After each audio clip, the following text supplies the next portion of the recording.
In the last episode, we were talking about fashion, and the house that fiat built is crumbling. The house of fiat money, that is. And you can tell that in what Max finally convinced Jamie Dimon here, Bitcoin price could 10x in the next 5 years, says Jamie Dimon, CEO of JP Chase. Of course, you and I have covered him for years here, even before Bitcoin, about the shenanigans going on at, if you can call it that, shenanigans, we'll say it politely, at JP Morgan. But he was dissing Bitcoin in 2013, 2014, 2015, 2016, 2017, 2018, 2019, 2020, and now in 2021, as you predicted, he capitulated and he's saying, hey, Bitcoin's going to 10x in the next 5 years. Yep. Jamie Dimon was critical of Bitcoin starting when it was at $200 a coin. It's now around $45,000 a coin. It's heading, as he points out, 10x from here. So he's looking for up to 450 to 500,000 a coin. And I've been telling you for years, I had this recurring dream about Jamie Dimon. He would be coming toward me at a deserted mansion in the Hamptons. And for years, he just got closer and closer. And then finally this week, he was in view. He was there on the floor weeping and sobbing and begging forgiveness. And like a good Bitcoiner, I forgive Jamie. And now he's one of us. He's now a Bitcoiner. I said the house that fiat money built is crumbling, and we see that all over the place. We've covered that in the United Kingdom, the gasoline, the petrol prices. All prices are rising across the UK, across Europe, across America, and we're starting to see shortages. A lot of it, the shortages of goods and services are caused by the shortage of workers who don't want to work anymore, but also who haven't been able to be trained because of everything being locked down for nearly 2 years now. We're heading to the second year anyway. One thing I could say about why in this sort of situation we might see Jamie Dimon going towards Bitcoin is that he sees the house of fiat money crumbling, right? And you could see that the Fed speak, how you have Fed speak that's obfuscating all their money printing and the covering up of the crimes. Well, it's starting to make pleb speak. So here's one thing that why Jamie Dimon might want some unconfiscatable wealth is the mood, the mindset. We're always talking about the mindset, the inflationary mindset. Well, part of that is this sort of headline: Berlin votes to target corporate landlords, socialize 250,000 apartments. This was a non-binding vote, but it shows you the mood of the people. About 60% of Berlin voted to basically seize 250,000 apartments from big corporate landlords, those who owned more than 3,000 apartments. They voted non-binding, but that they wanted to seize these properties and socialize them, give them to the people.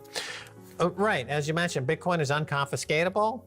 Imagine if Marie Antoinette had Bitcoin. She may have not lost her head, and that's what Jamie Dimon's thinking about right now. But the people in Berlin are facing this huge confiscation of property.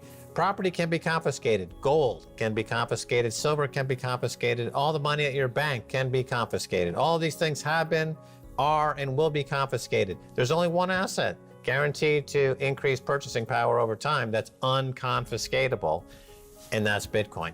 And it's great for people who just want to get some wealth for the first time in their lives, like the folks in El Salvador who are putting away 10, 20 bucks at a time. This is the first time they've had unconfiscatable hard money. Or you're Jamie Dimon and you're trying to, hightail it out of Dodge before the pitchforks and guillotines show up. Either one, you're both welcome to join the Bitcoin revolution. Right. So, where we saw an exodus of Bitcoin and Bitcoin miners was from China. And now part of it was having to do with them shutting down miners because they said about electricity and electricity costs.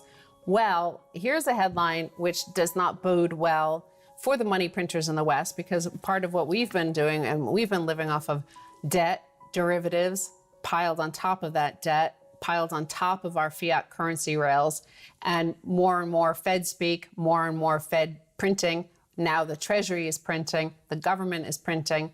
everybody's printing. So everybody's chasing fewer, the same number of goods, but the goods are now shrinking in supply too because of energy prices. Suppliers in China for Apple, Tesla, Intel, Nvidia, Qualcomm, NXP, Infineon, ASE forced to halt production amid energy crackdown.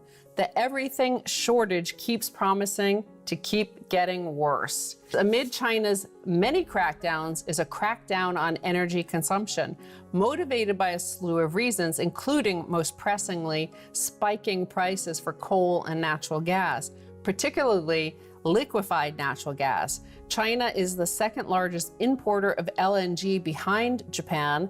As Europe and Asia compete for the supply of LNG for November delivery to Japan and Korea has exploded to $27.45 per million British thermal units on the NYMEX, up from a $6 range a year ago. And here's a chart from the CME group. Here's a year ago, and here is now. And that's part of what's driving what's happening in Europe as well, is because right now European prices for LNG are about $15, $16, and it's probably more by the time this airs. It goes up every hourly. So all the LNG, is going to Asia instead, because they're paying over $27 for their natural gas there. So, Europe had decided to go like on the open market, free market, free competition. And obviously it's a lot more there. And remember, in the United States, with all the fracking excess natural gas, we were down to like $1 something. So that's showing you how much more they're paying in Asia. Right, so supply lines are breaking down and costs are going up, price of energy is going up. This has something to do, let's call it inertia. Right, so inertia, the law of inertia, things that rest at a stop tend to rest at a stop. Things in motion tend to be in motion, continue in motion. And when you come to a dead stop, like we had in COVID, the energy required to get it moving again is exponentially greater than the energy required before just to keep it rolling and ticking over. Yes. So you have the benefit for decades now of these major economies able to simply print money to keep the wheels of what was a lot of malinvestment going, even though a lot of these projects, the ghost cities in China or the white elephant projects in the United States, they were papered over with money printing. And then they hit that unmovable object called COVID in 2020. And the belief at the time would be, well, we're going to lock everything down, and then when it's safe, we're going to open things up. And there's kind of in people's minds this idea that the energy required to get it started again won't be particularly greater than the energy was required to keep it going before the stoppage. But that's completely false. The energy required to get these systems going again is exponentially greater than the energy required to keep them going. In many cases, these supply lines are going to have to be rebuilt from scratch.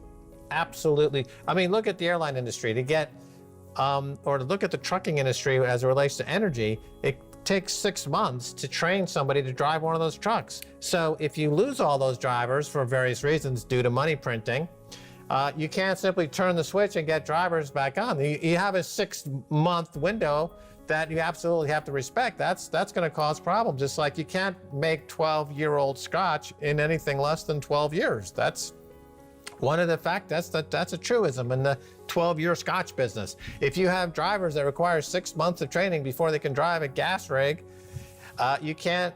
That's what it requires. So if you pull the plug on it, now to start it up again, they're finding that they don't have the energy. It's not available at any price. And what's happening to the price? It's going up. And by the way, all the money they printed is still sloshing around, and that's causing inflation. And so systemically speaking, this is the Jim Rickards moment that he spoke about, that snowflake on the mountainside that starts the avalanche. He's a systems analyst, Jim Rickards. He's written many books, look him up.